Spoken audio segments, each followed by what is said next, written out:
الله الرحمن الرحيم. السلام عليكم ورحمة الله وبركاته. الحمد لله وصلى الله وسلم على حبيبه المصطفى سيدنا محمد وآله الهدى وصحبه ومن صدق في الاختفاء. يا رب هيئ لنا من أمرنا رشدا واجعل معونتك العظمى لنا مكدا ولا تكلنا إلى تدبير أنفسنا فالنفس تعجز عن إصلاحنا فسدا. أنت العليم وقد وجهت يا أملي إلى رجائك وجها سائلا ويدا، وللرجاء ثواب أنت تعلمه فاجعل ثوابي ثواب الستر لي أبدا.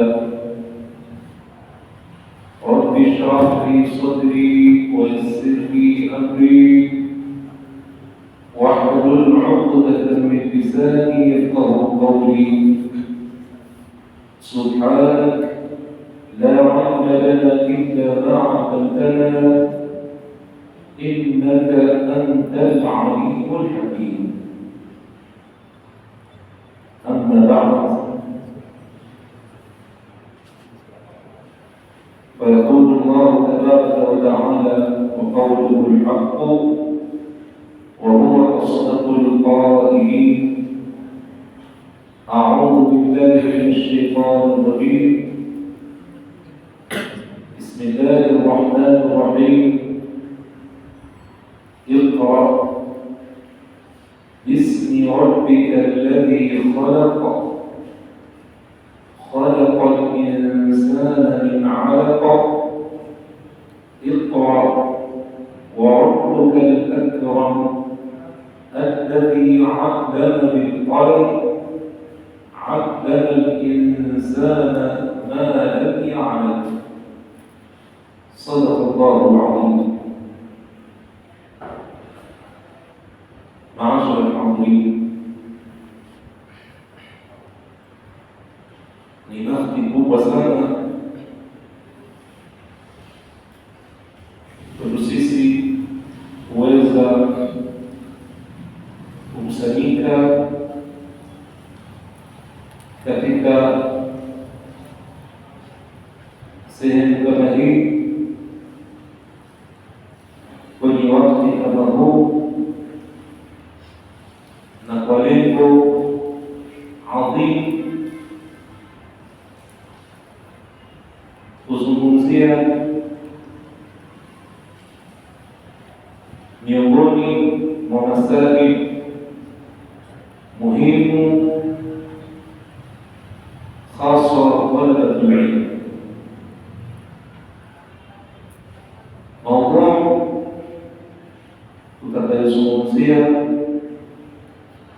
tutazungumzia kuhusu fadilatul ilm, ubora wa elimu. Kwanza kabisa nimshukuru Mola Subhanahu wa Ta'ala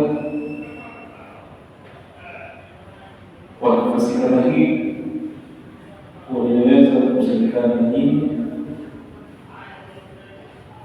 na kuweza kupata fursa kama hii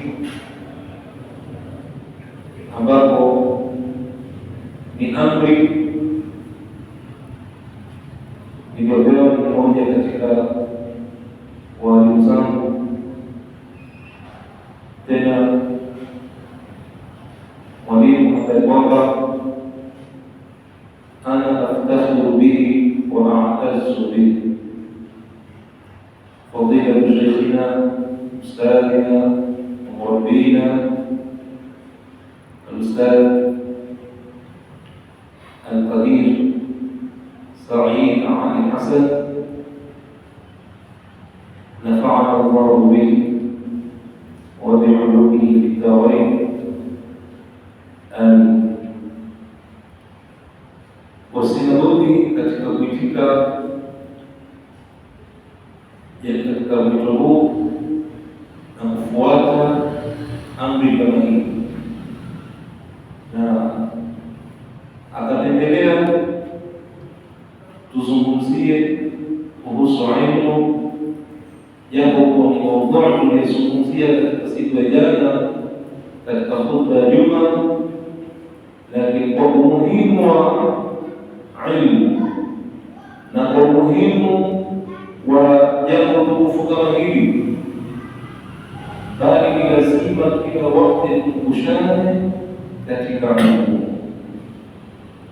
Na hii ni husnu dhanni kutoka kwake,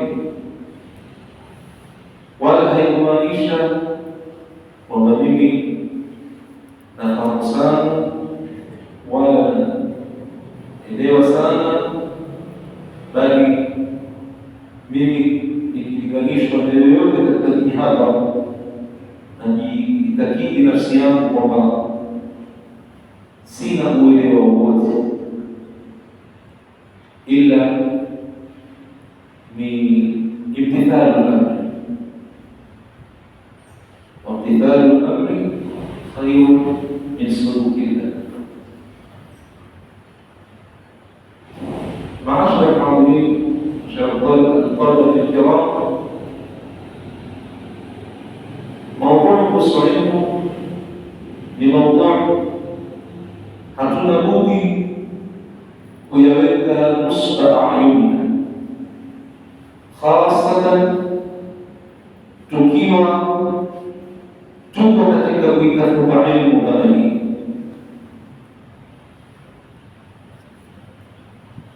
Tukisoma Al-Qur'an Al-Karim ambacho kitabu cha Mola Jalla Jalaluhu wa Ta'ala fi ula, maneno yake aliyoteremsha kwa mtume wake Muhammad sallallahu alaihi wa alihi wasallam, imetuonyesha kwa wazi kabisa juu ya utukufu wa ilmu kama hii,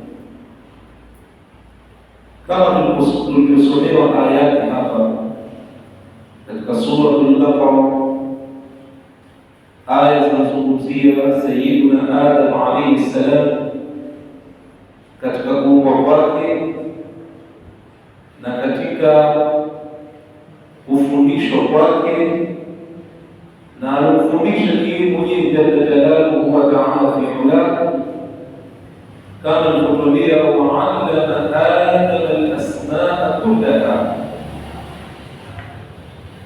thumma 'aradahum 'ala al-malaa'ika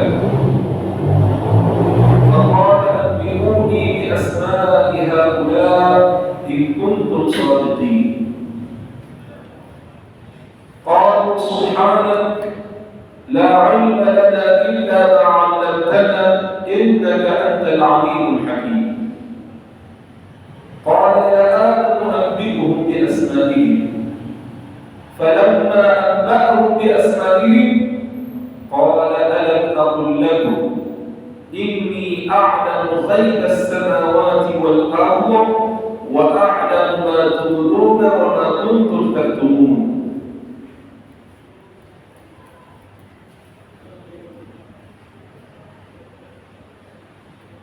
قال يا آدم أنبئهم بأسمائهم فلما أنبأهم بأسمائهم قال ألم أقل لكم إني أعلم غيب السماوات والأرض وأعلم ما تبدون وما كنتم تكتمون. انظر إلى حلاوة هذا الكلام، تسامى كام ومن معايا، تسامى الرسول ومن معايا، كلام فوق كل كلام، sababu ni maneno Mwenyezi Mungu Subhanahu wa Ta'ala aliyosifu kwamba yeye ni al-Alim al-Hakim, maneno yaliyobainika maneno yaliyokuwa katika ustawi uliokuwa bora sana, na hii ndio siri ya Qur'an. Qur'an unapoisoma ule uzuri wake na utamu wake wa kufanya uzidi kutaka kuisoma Qur'an, wa kufanya uzidi katika kutaka kujua yaliyokuwepo ndani ya Qur'an al-Karim. Innahu kalamu khaliq al-bashar wa laysa min kalam al-bashar, ni maneno yatoka kwa muumba wa binadamu, muumba wa viumbe, sio maneno kutoka kwa viumbe. وعلم آدم الأسماء كلها، haya yalipatikana baada ya Mwenyezi Mungu Subhanahu wa Ta'ala kumuumba Sayyiduna Adam, na kuumbwa kwake Sayyiduna Adam. Ukisoma Al-Qur'an Al-Karim utaona namna gani ilizungumzia khalqu Adam alayhi salam, kuumbwa kwa Sayyidina Adam kulikuwa namna gani. Kabla kuumbwa kwake Mola Jalla Jalaluhu wa Ta'ala fi ulah aliwaambia malaika zake, wa idh qala rabbuka lil malaikati inni ja'ilun fil ardi khalifa qalu ataj'alu fiha man yufsidu fiha wa yasfiku ad-dima' wa nahnu nusabbihu bihamdika wa nuqaddisu lak qala inni a'lamu ma la ta'lamun. Kisoma katika sura aya kama hizi utaona Mola Jalla Jalaluhu wa Ta'ala fi ulah awaambia malaika zake, inni ja'ilun fil ardi khalifa, mimi ni mwenye kujalia katika ardhi khalifa, kiongozi.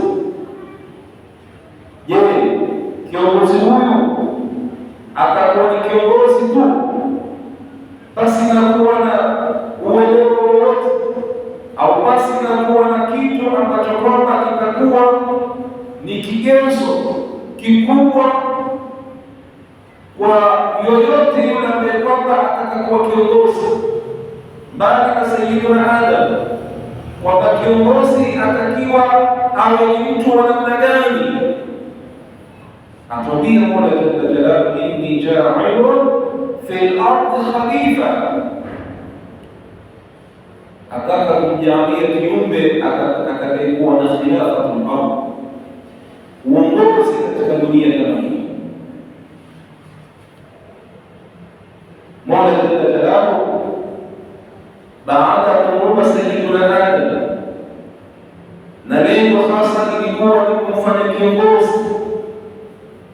Aliona kiongozi kama huyu ni lazima aandawe, ni lazima awekwe katika dharura ambayo kwamba ya kumfanya kuwa na uongozi uliokamilika, kama ilivyokuwa kwa Sayyiduna Talut. Sayyiduna Talut, Qur'an atuambia wazadahu bastatan fil ilmi wal jism, Mwenyezi Mungu Subhanahu wa Ta'ala akamzidishia ukundufu katika ilmu, ukundufu katika mwili. Yani Sayyiduna Talut, Mwenyezi Mungu Jalla Jalaluhu alimpa vitu kama hivi, alimzidishia katika ilmu, akamzidishia katika nini? Katika mwili. Katika ilmu kwamba atakiwa kiongozi awe ni mtu msomi, kiongozi atakiwa ni mtu mjuzi, awe ni mtu mwenye uelewa, sio kuwekwa kiongozi kwa kuangalia maslahi fulani au kwa kuangalia mambo fulani ambayo kwamba pengine yeye atarajia kuwa atayapata kwa kiongozi kama yule, bila kuangalia vigezo vyake. Wazadahu bastatan fil ilm, awwalan alimzidishia katika ilmu, thania wal ismi, na katika mwili. Kiongozi yoyote ni lazima awe ni mtu alojimakini katika uongozi wake, lazima ipatikane sulta, lazima ipatikane satwa ili kuhami ule uongozi wake. Unaposoma katika ilmu tarikhi utakuta kuna mambo ambayo kwamba mtu kama kiongozi anapotaka kutawala ni lazima aangalie misingi ya kusimamisha ile dola lake na misingi ya kuweza kuhami dola lake lisije likawa lenye kuangushwa au kupakwa kutoka katika jamii nyingine. Sasa Mola Jalla Jalaluhu akaangalia vigezo viwili hivi ni muhimu kwa kiongozi, akampa Sayyiduna Talut. Na bila shaka haya ni dogo kwa Sayyiduna Adam alayhi salam. Kwanza ni al-ilm, pili wakhamatu ismi, sababu Sayyiduna Adam Mwenyezi Mungu Subhanahu wa Ta'ala alimuumba akiwa na urefu wa dhiraa 60, wala haikuwa ni kwa sura ya kawaida inayoeleweka mtu kwamba atakuwa ni mwenye kukua kidogo mpaka kufikia kiwango fulani cha ukubwa wake. La, Sayyidina Adam hakuwa katika sura kama hii. Toka kuumbwa kwake aliumbwa katika hali ile ile aliyokuwa nayo mpaka kuondoka kwake.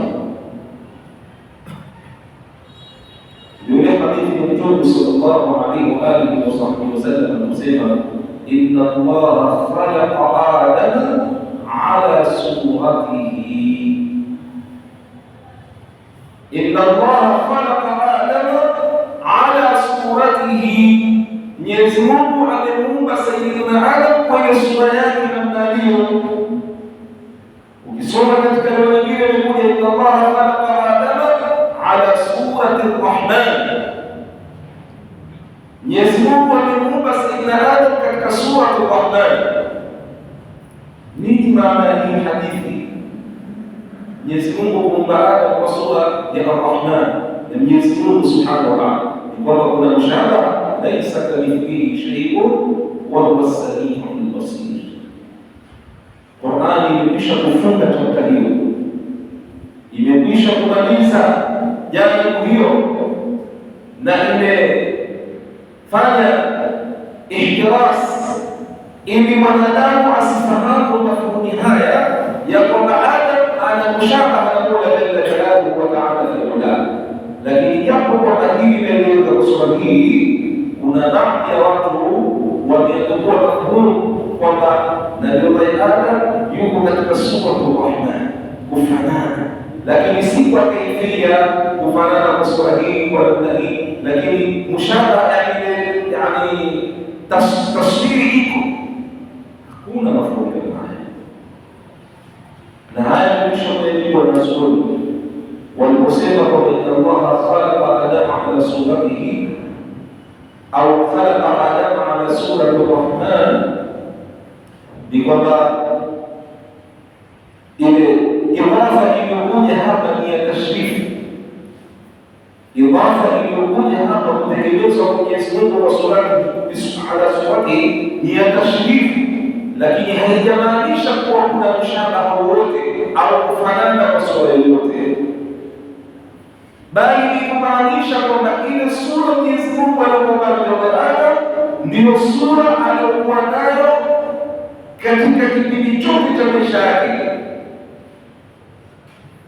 Ala surati ay ala surati alhay'a allati khalaqahu Allahu alayha, katika ile hay'a ambayo Mwenyezi Mungu aliyomuumba nayo Sayyidina Adam alayhi salam. Haikuwa kama mfano kijana kuzaliwa alikuwa ni mchanga mdogo, akakuwa mpaka kafika mahali fulani.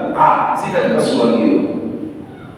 Haya ndio wajibu wa sura, na mtu akitaka ayarudia katika kitabu ayaone kwa uwazi wake, lakini masala kusema ala suratul Rahman kisha hiyo kuna kufanana, hii itakuwa ni dhana mafhumu haya na haya Qur'ani, na Qur'ani kulingana na hadithi ya Mtume sallallahu alaihi wasallam abadan. Sababu litubayyina linnasi ma nuzila ilayhi, Qur'ani iliteremka kwa Mtume sallallahu alaihi wasallam ili Mtume apate kutubainishia yale ambayo kwamba walioteremshiwa binadamu na hawa. Kwa hiyo Sayyiduna Adam alikuwa anafahamu kabisa darasa hii si kidogo.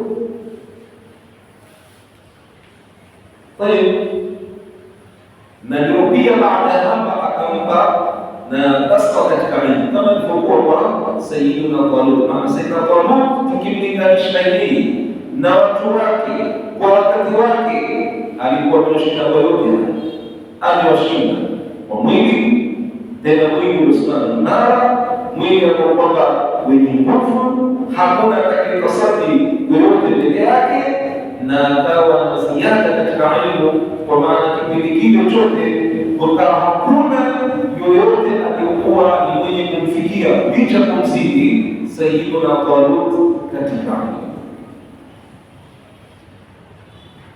Na khilafa hii au Mola jalla jalaluhu ametaka kwa Sayyiduna Adam kuileta katika ardhi hii ni kwamba si kwa binadamu tu. Khilafa hii iwe ni kwa viumbe wengine baada ya binadamu, mfano wa majini.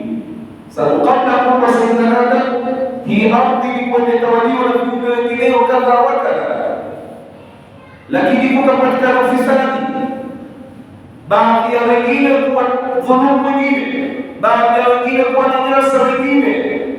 Jambo hili likawa alikumridhi Mola jalla jalaluhu wa ta'ala fi'ala, akataka kumsimamisha kiongozi na tena kumpa vigezo ambavyo kwamba vimestahili kama kiongozi.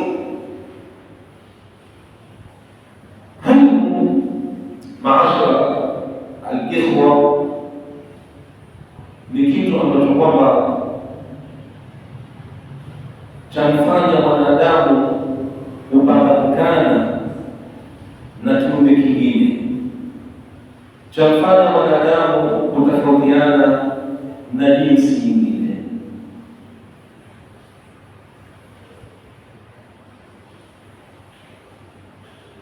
Kama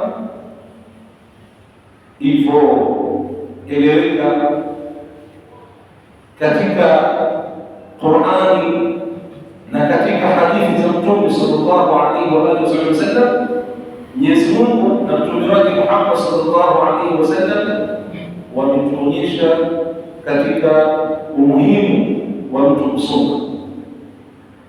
Angalia katika aya za kwanza kuteremka kwa Mtume sallallahu alaihi wasallam, Mwenyezi Mungu anatuambia iqra, soma.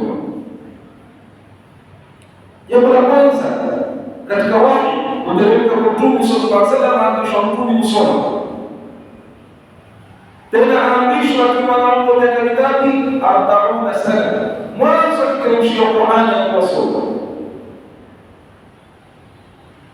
kwa sababu katika kusoma ndio msingi wa kila kitu katika maisha ya wanadamu. La yasluhu an-nasu fawqa la sarata lahu wa la sarata idha juhalu sadu. La yasluhu an-nas, watu hawatengei, hawapati sadaa, hawapati mwelekeo, fawqa, wakiwa na uzembe, wakiwa katika hali ambayo iko tu bila ya kuwa kwamba itakuwa katika misingi kadhaa. Watu wakiishia tu, mfano wa wanyama, mfano wa viumbe wengine. La yasluhu an-nasu fawqa la sarata lahu, wasio na viongozi, watu hawataweza kupata swala. Kisha akatubia shairi huyu, wala sarata idha juhalu sadu, wala hakuna viongozi watakaokuwa ni wenye wamekamilika katika uongozi wao, idha tuhaluhum sadu, pindi wale wajinga wao ndio watakuwa mabwana, ndio mabosi, ndio kila kitu, na ndio wenye msikani wa mambo yote, wale wao ndio wenye kupelekesha mambo. La yasluhu nnasu fawqa wala sarada wala sarada idha tuhaluhum sadu. Kwa hiyo kwanza kabisa ni kuangalia janibi ya ilmu kabla janibi yoyote nyingine, na ndio utaona kijana katika kuzaliwa kwake, kabla ya kuona na kabla ya kupatikana wengine, umetangulia ukisoma Qur'an al-Karim, waja'ala lakum as-sam'a wal-absara wal-af'ida, waja'ala lakum as-sam'a wal-absara wal-af'ida, kwamba amejaalia as-sam'a, kusikia. Kijana yuwasikia na kijana yuwaona na kijana yuwafahamu, yuwashiki. Lakini utaona katika marahili hizi Mwenyezi Mungu Subhanahu wa Ta'ala ameanza na sifa as-sam'i,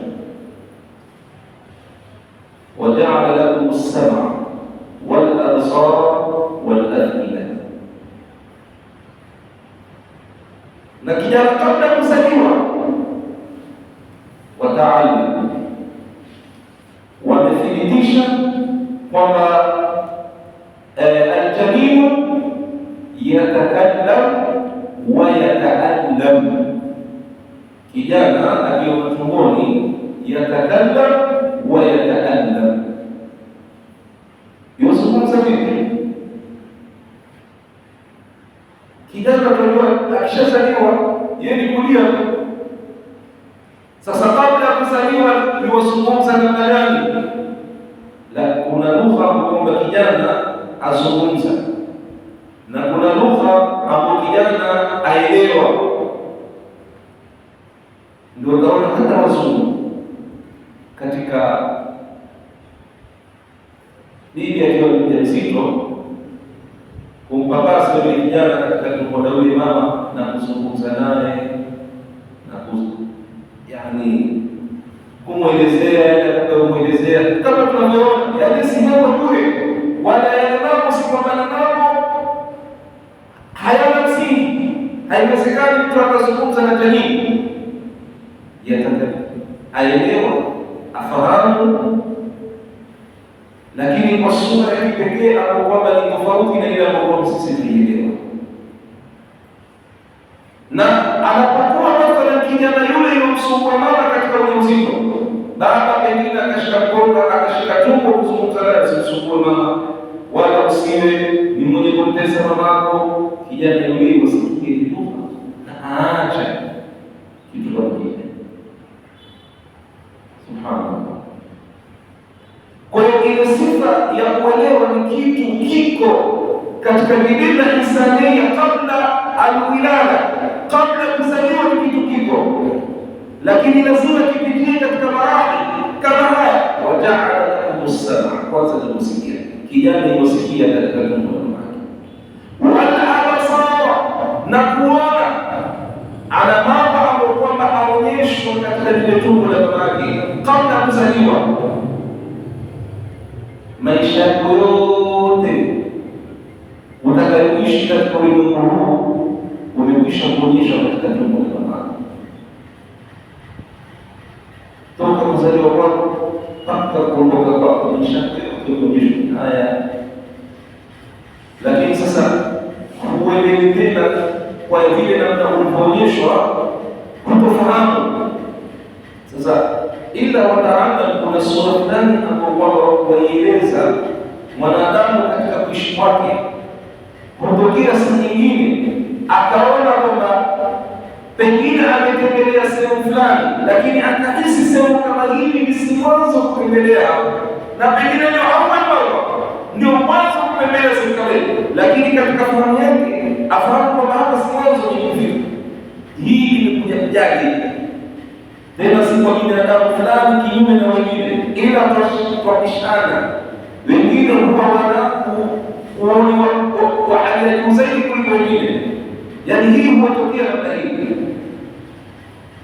Wamepeleleza wakasema kwamba mwanadamu katika kabla ya kuzaliwa kwake, yale maisha yote huwa ni kujionyesha. Sasa alielewa, lakini hafafanui wala hatamui, na ndio kabla ya kuondoka mwanadamu kuonyeshwa picha ya maisha yake aliyokuwa anaishi kwa muda mfupi sana. Mwanadamu kabla ya kuondoka huwa kuna kipindi cha masaa matano ile huwa aonyeshwa mambo ambayo kwamba yanayopitika katika maisha yake. Pengine za mtu ameishi miaka 50 mathalan, ikawa atayaona maisha yake katika dakika tatu. Mtawapa mfano mtu kama leo tunavyoona katika eti watu kueti kwao wakatoa sinema fulani katika kueti kwao, watakuambia ile eti ya masaa mawili kwamba yaonyeshwa katika sinema ndio eti iliyochukua katika kipindi chao. Pengine ni kipindi cha miaka 10 watu eti ndio basi utaka kipindi kidogo kaziunganisha ndio zikaja katika hali kama, lakini imechukua miaka. Hiyo ni sura fupi tu kuzidisha namna gani mwanadamu maisha yake atakavyokuwa. Sasa sura ya kuelewa haipatikani tu baada ya kuzaliwa. Mwanadamu anajifahamu kabla ya kuja kwake katika ulimwengu, na hii ndio lengo la kueleza haya kwamba mwanadamu ni mtu ana sifa tu al-idrak, ana sifa al-fahm, ana sifa al-maarifa, lakini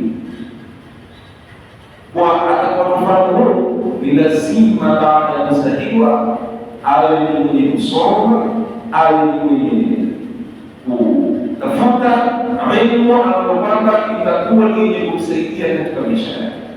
Lakini ni sifa ya insania, mwanadamu ni muahad wa kuyafahamu baina ya mazuri na mabaya. Muahad, hii ni sifa iko kwa mwanadamu, ila yapata nguvu wakati mwanadamu atakuwa ni mwenye kuitafuta elimu na kuzidi kutabaka katika jambo la maarifa kama hili.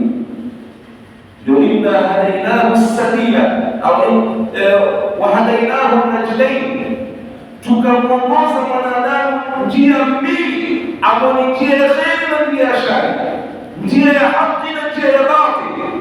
Na ukisoma katika sura Ar-Rahman, Mwenyezi Mungu Subhanahu wa Ta'ala kwa Ar-Rahman, allama al-Qur'an, khalaqa al-insan, allamahu al-bayan. Hiki ni kitu kiko ni muadab kwa mwanadamu kwamba ana sifa ya kuelewa. Sasa ili ubinadamu wako ukamilike, lazima kwenye mwenye kuifahamu, na elimu hutafutwa mahala panapostahili kutukuliwa ile elimu, kwa sababu akili ya mwanadamu, chochote unachokiweka katika akili yako huwa ni chenye kutulia na kutamakana. Sasa akili yako ikiwa utaingiza mambo ambayo kwamba yatakuwa sio ya sawa, elimu ambayo kwamba haimstahiki, sasa itakusababishia matatizo katika maisha yako.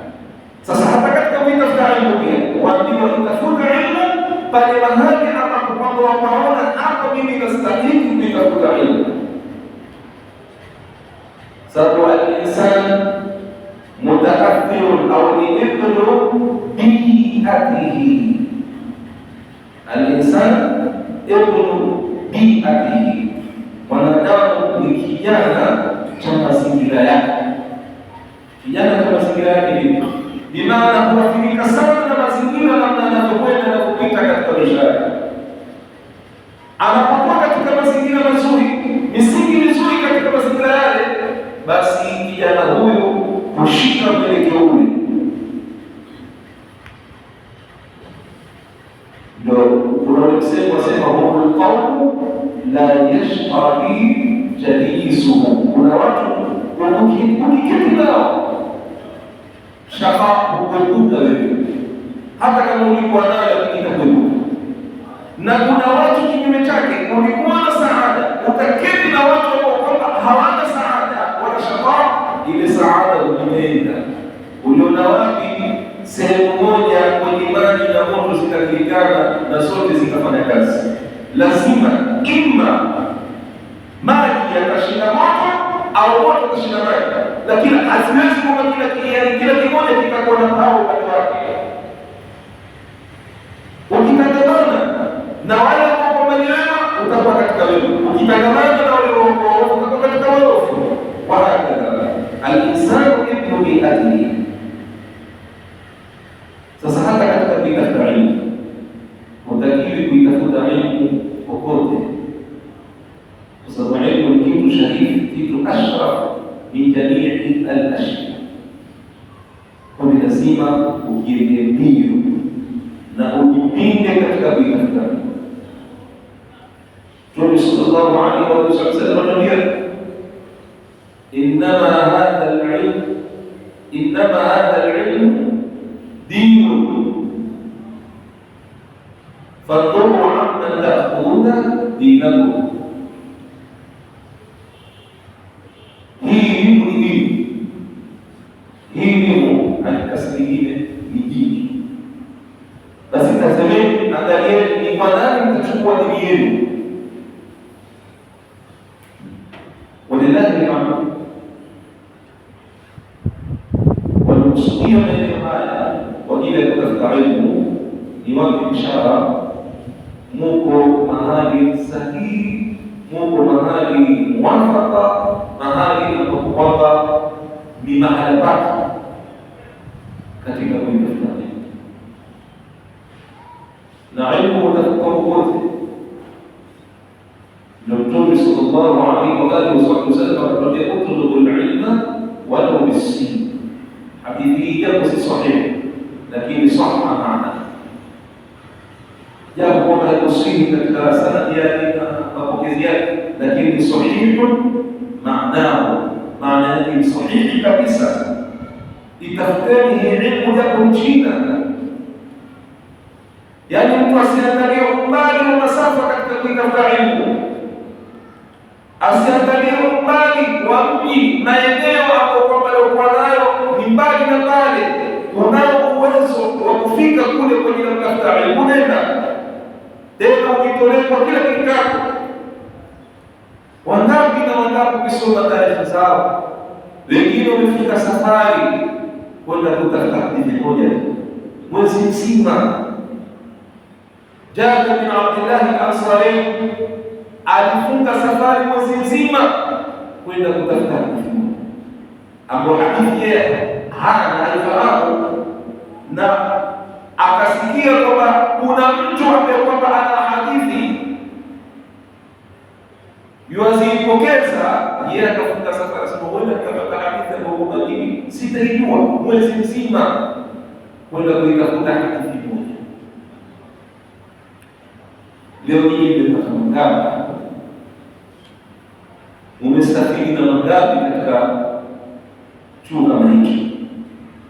Na ni chuo ambacho kwamba asluhu thabitu wa far'uhu fi sana, au asluha thabitu wa far'uha fi sana. Sababu kama ilivyokuja al-masjidu usisa ala taqwa min awwal yawm, msikiti wa msingi ala taqwa. Madrasa hii usisa ala taqwa, imeasisiwa kwa taqwa, na hili liko wazi kwa kila mmoja, wala halifichiki.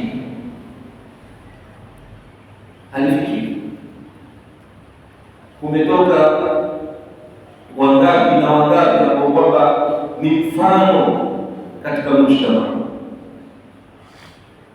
inalkudama waljudada, toka wa zamani na mpaka wa sasa, na bado inaendelea kutoa watu ambao kwamba ni mutamadini. Popote unapokwenda ni watu wafahamika. Hii ikikweli ni sura ambayo kwamba itakayokufanya kukupa moyo, kukupa nguvu na kukupa uwezo wa kuzidi kuendelea na kama. Walillahi alhamd. Pia ni bahati kubwa kumpata viongozi wetu na kumpata mwalimu wetu fadhila al-Ustadh Said Ali Hassan. Ni wachache walimu waliokuwa katika swala hili. Ni wachache walimu waliojiweka katika malengo kama yake. Leo walimu wengi ukisumbuka, kama mara nyingi tulipokuwa tukisoma tukiambiwa madarasa zimekuwa kama mfano vioski. Madarasa zimekuwa kama mfano vioski. Hivi vioski kwa walimu na madrasa ameweka biashara zake. Hapa ni kile beremeti, hapa ni kile biskuti, hapa ni biskuti. Kwa nini? Imekuwa ni hali ya namna hii. Zimekuwa ni vioski katika wetu. Lakini alhamdulillah, thumma alhamdulillah, kupata madrasa hii, kupata walimu kama hao kwa hakika, walimu walikuwa na mfano kwa sisi. Tuige mifano kama hii, tuige mifano ya walimu wetu wanaojitolea kwa kila hali na mali kwa ajili ya dini sana.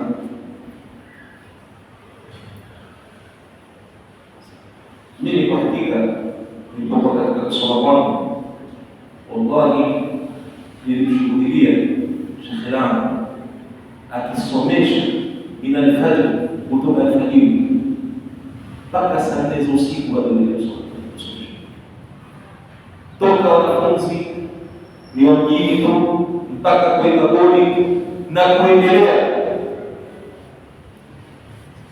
Ile haraka ya elimu kumbalikuwa nayo ilikuwa haina mfano. Ilikuwa ni muda mchache sana ustadhi akipumzika katika wakati wake, ni muda mchache sana,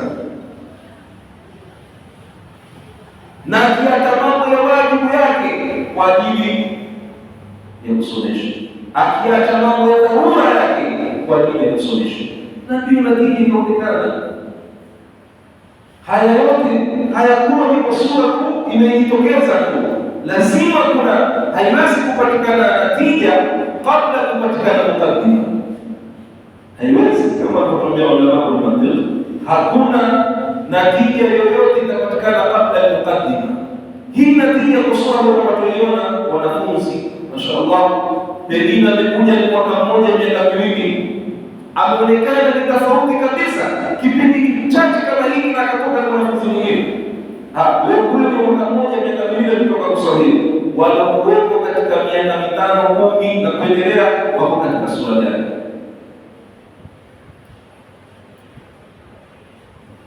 Shukruni Mwenyezi Mungu kwa hili katika kutafuta ilmu.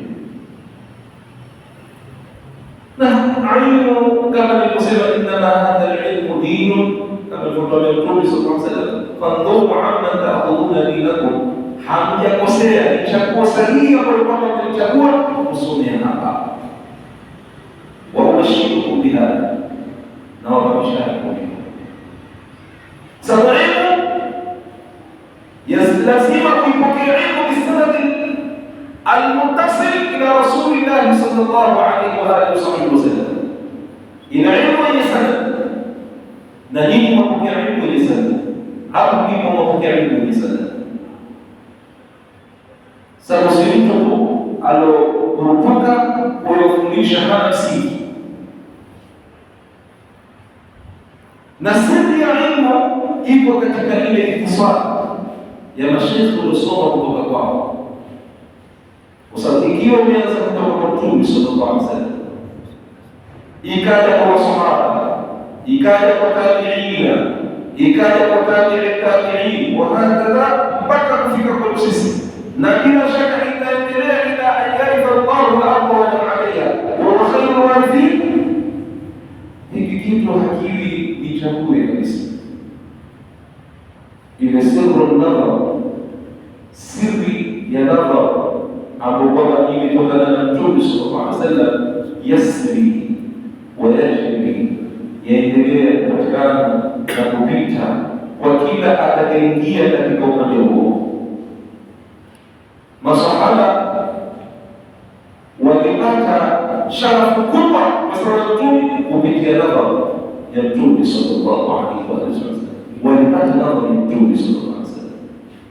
Tabiina wakapata sharafu baada ya masahaba kwa sababu wamepata nadhari kutoka kwa masahaba walipata kutoka kwa Mtume sallallahu alaihi wasallam. Ile nadhari baada ya tabiina wa hakadha ikaendelea mpaka kufika kwetu. Lakini mushkili katika kusoma kwetu ni kupokea ilmu mahali ambapo kwamba hapana msingi, mahali ambapo kwamba hapana asili. Ndio matatizo yote ambayo tunakutana nayo katika maisha yetu. Ilmu ya kwamba ya kusababisha watu kugombana, ilmu ya kusababisha watu kutoelewana, ilmu ya kusababisha watu kukatana, ilmu ya kusababisha watu kuwa katika mapote bila ya kuwa na mwelekeo katika maisha yetu. Ilmu hiyo ukipeleleza haina hisidi au kwamba iko katika ilmu yenye sana iliyoambatana kwa Mtume sallallahu alaihi wasallam. Wenyewe ndio al-madrasatul abawiyya, al-madrasatul abawiyya, madrasa ya baba. النبي أولى بالمؤمنين وأزواجهم أمهاتهم. Sasa ikiwa Mtume sallallahu alaihi wasallam wake zake ni mama zetu, hii kwa maana yake inamaanisha nini? Mtume ni baba yetu, Mtume ni baba yetu. Wa azwajuhum ummahatuhum, ndio maana kusema al-madrasatu al-abawiyya.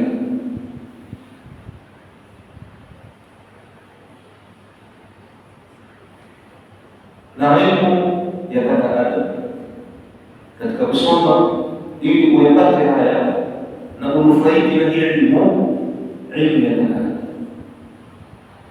Ilmu yataka kujiweki katika malengo ambayo kwamba sio malengo ya kawaida. Ujinyime starehe zako, ujinyime pumbao lako, na hivi ni kwa muda tu. Si kwamba maisha yako yote wewe kwa kujinyima, la, kwa kuwa huko katika kama mfano wengi katika wanadamu wakajinyima starehe katika kutafuta mali, katika kutafuta ulimwengu. Huwezi kupata ulimwengu hivi hivi, na huu ulimwengu tu ambao kwamba damu utalinganisha na akhera. Maisha ya dunia si chochote. لو كانت الدنيا تعدل عند الله جناح بعوضة ما سقى منها كافرا شربة ماء. Mtume sallallahu alaihi wasallam lakini kwa hii dunia تعدل عند الله, yalingana kumjembea Mwenyezi Mungu subhanahu wa ta'ala janaha ba'udha, yalingana na Allah wangu, basi kafiri asingepata hata kama maji kubwa katika hii dunia. Lakini hebu tuangalie sura na bayani, bali makafiri katika dunia wamekuwa karibu zaidi kuliko wengine. Hii ni kuonyesha tafaha ya dunia, kuonyesha kukosa umuhimu hii dunia, kwamba haina umuhimu wote, hata fadhila wangu ulioba wangu una uzito kuliko hii dunia. Sasa ikiwa katika dunia tu watu walinyima starehe zao, mtu akatoka katika maisha mahali mbali na akajinyima starehe kwa ajili ya kufanya biashara pengine na kwa ajili ya kutuma mali, na akawa hivi aliona muhimu kwake akajinyima. Kifo katika elimu tutaka kujinyima kiasi gani? Na kadri utakapojiweka katika elimu ule hata ile haja ya kujinyima kwako, ndio kadri ya elimu unayoipata. Bikadri ma tu'ti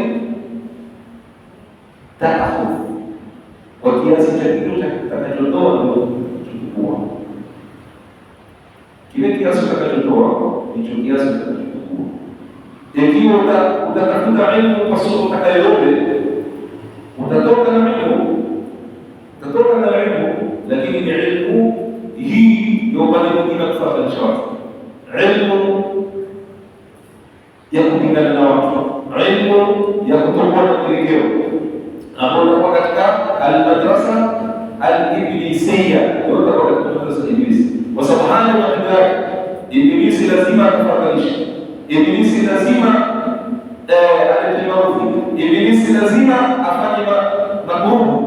Sasa yote haya yatakuja ikiwa umejiweka tofauti bila kuwa na adabu katika kutafuta elimu.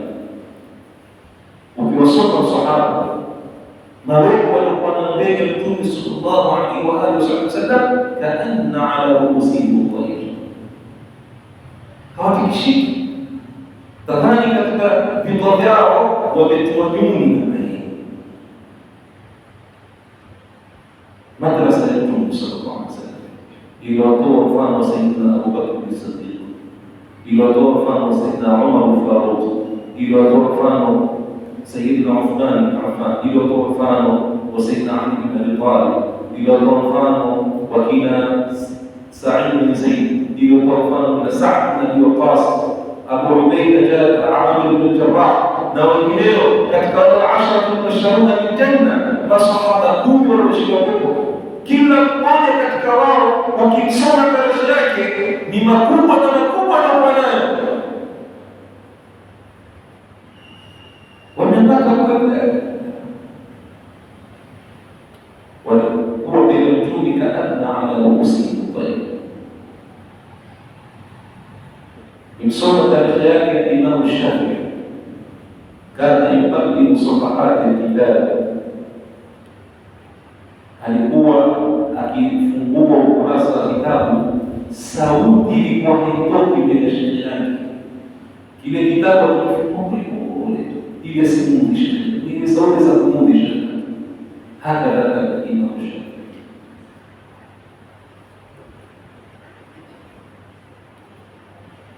Na wangapi kusoma tarehe zao? Al-Imam Abu Hanifa amesoma kwa mashekhe tofauti, mashekhe mbalimbali, baina kuketi kwa huyu miaka kadhaa, yule miaka kadhaa, unaloketi miaka mingi zaidi, lakini katika wote hao asema laula sanatan la halaka Nu'man, lau si miaka miwili ingeisha kwamba miaka miwili vipi? Kwanza wanaelewa kwamba Imam Abu Hanifa mashekhe waliomsomesha peke yake si chini ya 4,000.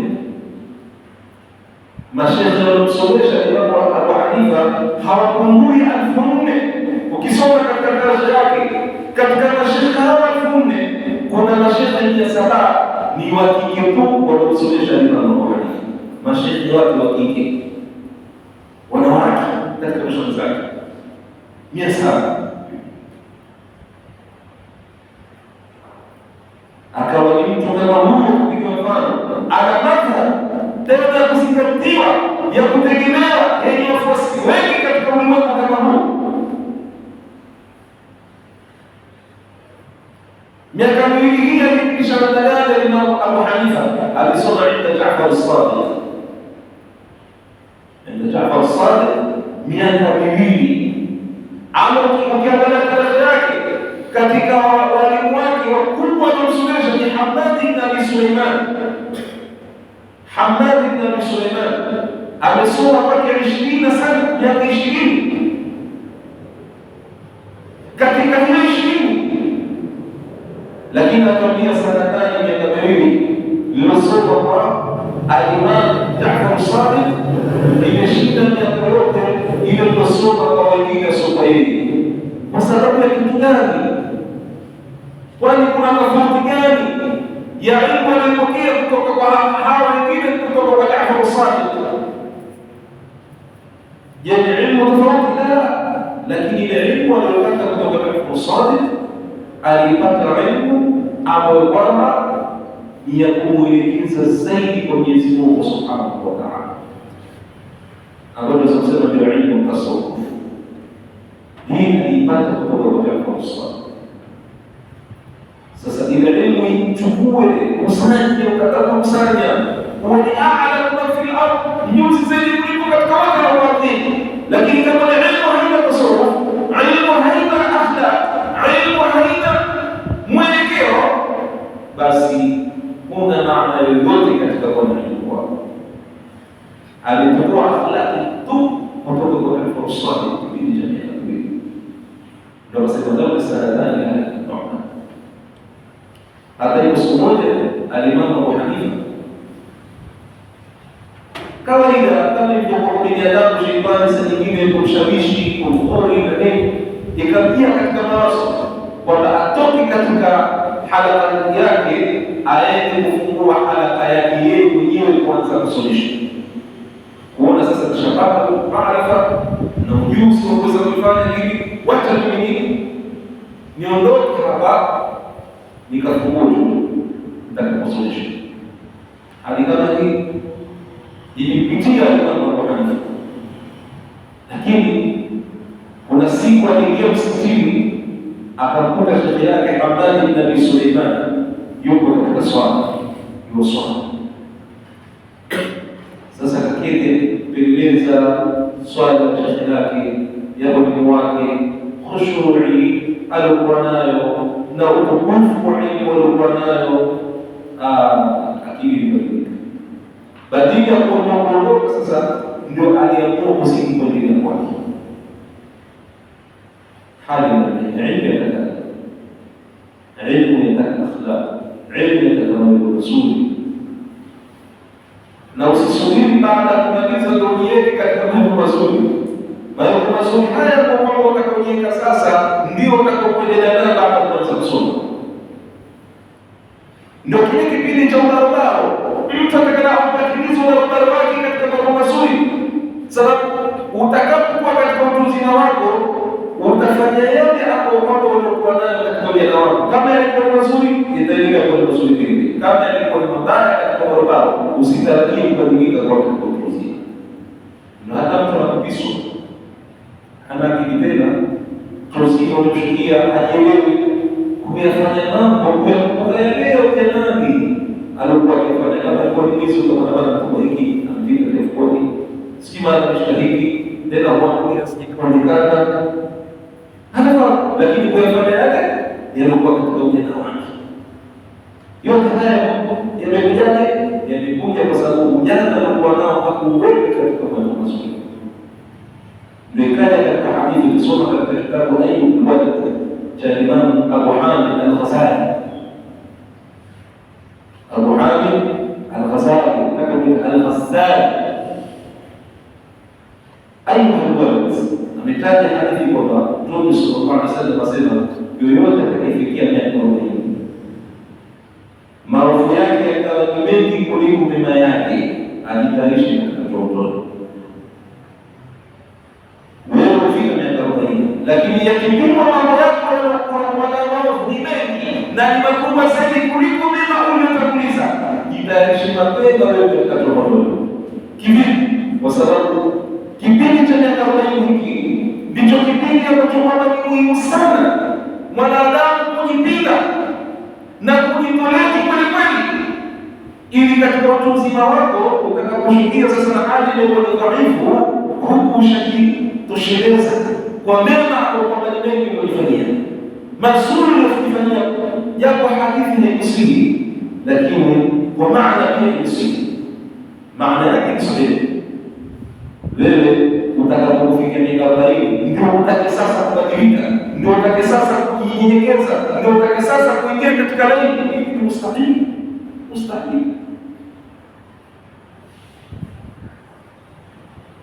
Ndugu zangu wa talaba al-ilm, ilmu ni kitu ambacho kwamba ni kikubwa sana katika maisha ya mwanadamu.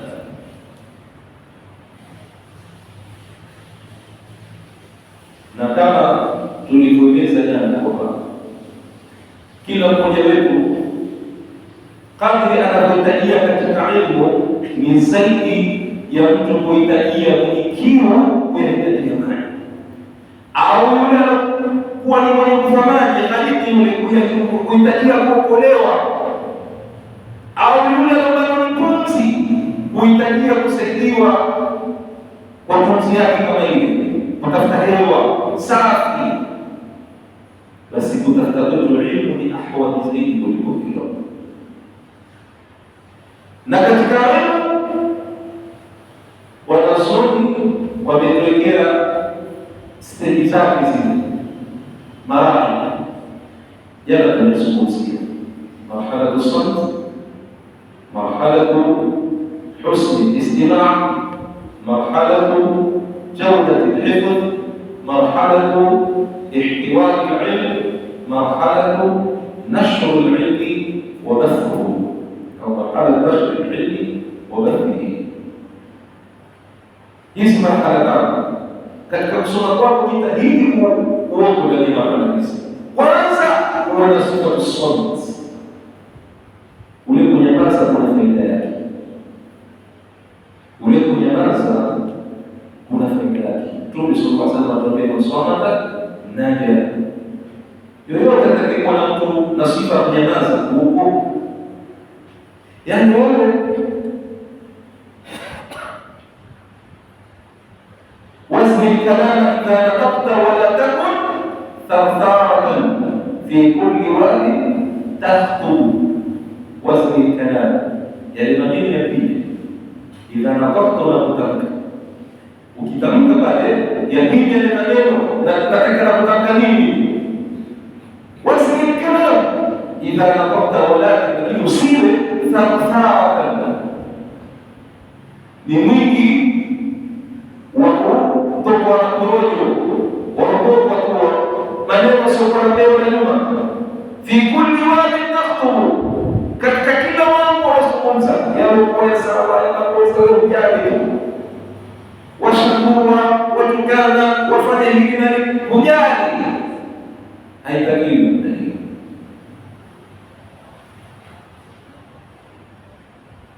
والمرء يختبر الإناء بنقره يرى الصحيح به من المصنوع.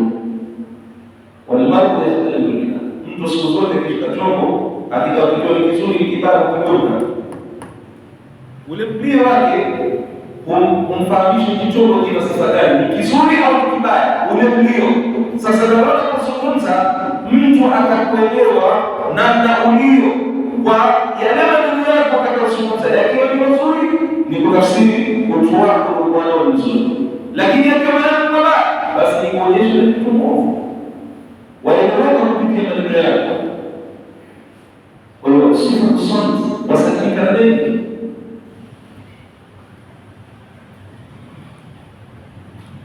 Akakuna wakati mmoja kulikuwa shekhe akisomesha mahala, alikuwa na babake, baba hakusoma. Sasa yule baba chukua kutoka safari kwenda kumtembelea mwanae. Katika kumtembelea kwake akakuta mwanawe wasomesha katika darasa, na ilikuwa katika sura Yusuf.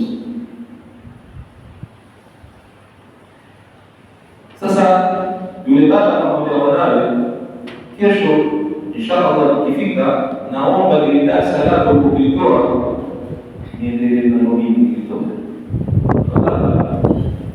Wewe una uwezo wa kusomesha, si kitu cha kwa kufanya, yaani ukifanya sawa utakwenda kunikia aibu mimi mbele za watu, mbele ya wanafunzi wangu, afadhali atanana ni jambo. Yule baba akawaambia sineno, maana sio huko utanibadilisha, utanibitisha yale yote tunafundisha kwa kuzungumza watu. Ule kijana alikuwa na ubaka ni ndania hii hadi akamfahamisha, akaanza kufundisha wewe, kumwonyesha nasema hivi tutafanya hivi tutakwenda hivi. Baba yashika basi, kijana alikuja katika somo siku ile akawaambia kusema, jamani, leo lakini mimi kusomesha, baba yangu amekuja leo tutasomesha naye. Baba pekee kusoma. Akaenda vizuri, akaenda vizuri. Amekwenda.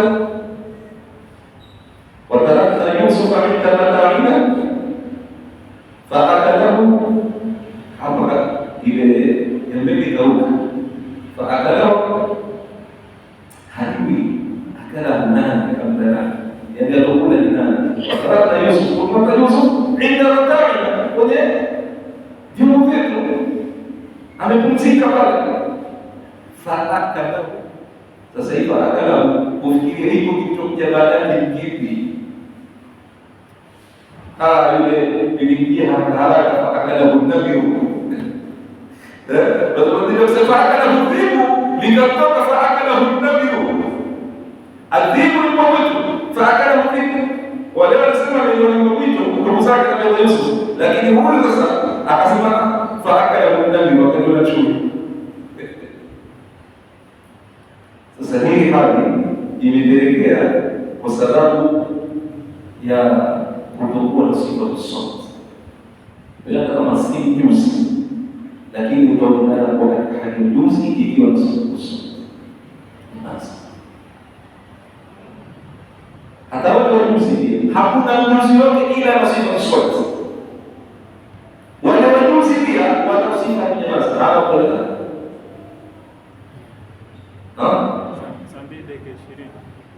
na dakika 20 umepika wapi? Hii kisa ni mfano mmoja. Kwa sifa kusoma, husn al-istima', jawda al-hifdh, iwad al-ilm na nashr al-ilm. Lakini yote yanzia katika msingi wa kwanza kusoma. Ukiwa na kusoma utakuwa na husn al-istima'. Ukiwa na husn al-istima' utakuwa na jawda al-hifdh. Ukiwa na jawda al-hifdh utakuwa na iwad al-ilm. Ukiwa na iwad al-ilm utapata nashr al-ilm. Zote hizi ni kama kharsa ile tasbihi hii hapa tasbihi hii wote kushikana na tahili ni kwamba imetungwa kharsa baada kharsa zimeshikana na hii kwamba hii kisha kwa hii kisha kwa hii zikashikana. Basi na haya mambo lazima ikuwa tahili kwanza ndio sifa kusoma, kisha husnul istima' na ile sauti itasababisha kwa husnul istima', kisha kuna jawda al-hifdh, kisha kuna iwad al-ilm, kisha utakuwa na nashr al-ilm wa dhafruhu. Ndugu talaba al-ilm, staki machozi, staki nipende sana kwa hana chache. Kitu muhimu ni kuwa tumeelewa, tumefahamu masali kama haya na mtu kila mmoja kutukia. Hivi ndio haamshi ama kuzungumza sana, kuendelea sana, masaa kabisa, hayo sio maneno. Hapa taona shakwa taala جزء الجعلية الذين يستمعون القول فيتبعون أحسنه. اللهم لنا الحق حقا وارزقنا اتباعه، ولنا الباطل باطلا وارزقنا اجتنابه. اللهم علمنا في الدين، اللهم فقهنا في الدين برحمتك وانت ارحم الراحمين. وصل اللهم على عبدك ورسولك النبي الامي وعلى اله وصحبه وسلم. شكرا وجزاكم